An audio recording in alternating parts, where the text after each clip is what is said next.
হয়, মই বৰ্তমান উপস্থিত আছোঁ পানীদিহিং পক্ষী অভয়াৰণ্যত। আৰু পানীদিহিং পক্ষী অভয়াৰণ্যত ইতিমধ্যে এটা চাইকেল ৰেলী আহি উপস্থিত হৈছে। আৰণ্যকৰ যি প্ৰতিষ্ঠা দিৱস সেই উপলক্ষে তেওঁলোকে চাইকেল ৰেলী উলিয়াইছিলে। আৰু কিমান দিন ধৰি কোন কেইখন ৰাষ্ট্ৰীয় উদ্যানক সামৰি তেওঁলোকে এই চাইকেল ৰেলী আৰু কি উদ্দেশ্যেৰে চাইকেল ৰেলী আৰম্ভ কৰিছিল সেই সবিশেষ জানিম। আমাৰ সৈতে যিটো দল চাইকেল কৰি আহি আজি উপস্থিত হৈছে তেওঁলোকৰ পৰাই আমি পোনে পোনে জানিবলৈ চেষ্টা কৰিম। আপোনালোকে কিমানখন ৰাষ্ট্ৰীয় উদ্যানক সামৰি এই যাত্ৰা আৰম্ভ কৰিছিলে, কেতিয়াৰ পৰা আৰম্ভ কৰিছিলে?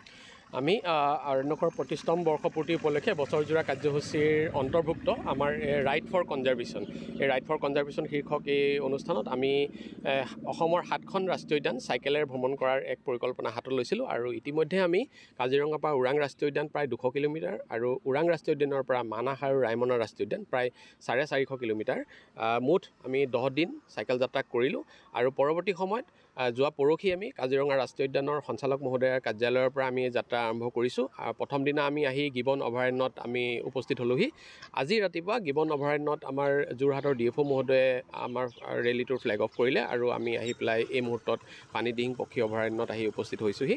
আৰু যাত্ৰাকালত আমি আচলতে বিভিন্ন শিক্ষানুষ্ঠান, বিভিন্ন দল সংগঠনৰ কাৰ্যালয়ত আমি বিভিন্ন সজাগতা সভাত আমি ভাগ লৈছিলোঁ। কিছু সময় পূৰ্বে আমি দিখৌমুখ যি কলেজ আছে কলেজতো আমি এক সজাগতা সভাত ভাগ ল'লোঁ আৰু পানীদিহিঙৰো কাষৰীয় হাইস্কুলত আমি এক সজাগতা সভাত ভাগ ল'লোঁ।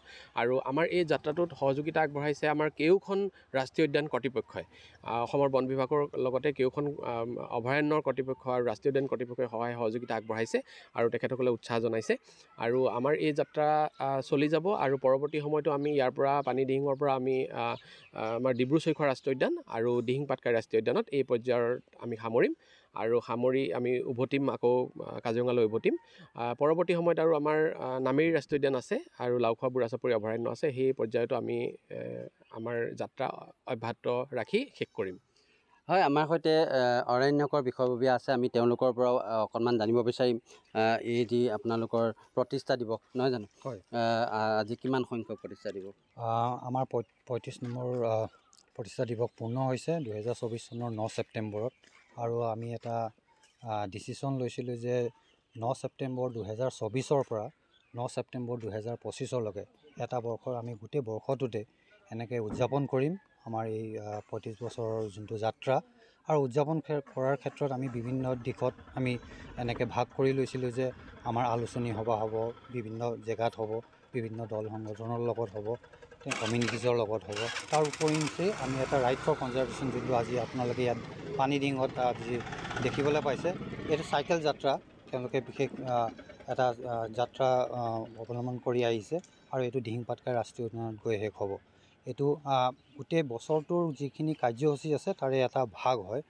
আৰু আমি আগলৈও তেনেকৈ বিভিন্ন আলোচনী চক্ৰ পাতি থাকিম বা আৰ্ট কনজাৰ্ভেশ্যনৰ কথাও আছে, সেইবিলাকৰ মাধ্যমেৰেও আমি এই কজটোৰ প্ৰচাৰ কৰিবলৈ আমি চেষ্টা কৰিম। ধন্যবাদ জনাইছোঁ। আৰু এই যি যাত্ৰা তেওঁলোকক বন বিভাগেও, শিৱসাগৰ জিলা বন বিভাগেও যথেষ্ট সহযোগিতা কৰিছে। আৰু আশা কৰিব পাৰি যে এই যি চাইকেল যাত্ৰা ইয়াৰ দ্বাৰা পানীদিহিং পক্ষী অভয়াৰণ্যৰ যে এটা প্ৰচাৰ হ'ব, তাৰ বাবে তেওঁলোকৰ এই বিশেষ ব্যৱস্থাৰ বাবে আমি আৰণ্যককো ধন্যবাদ জ্ঞাপন কৰিছোঁ।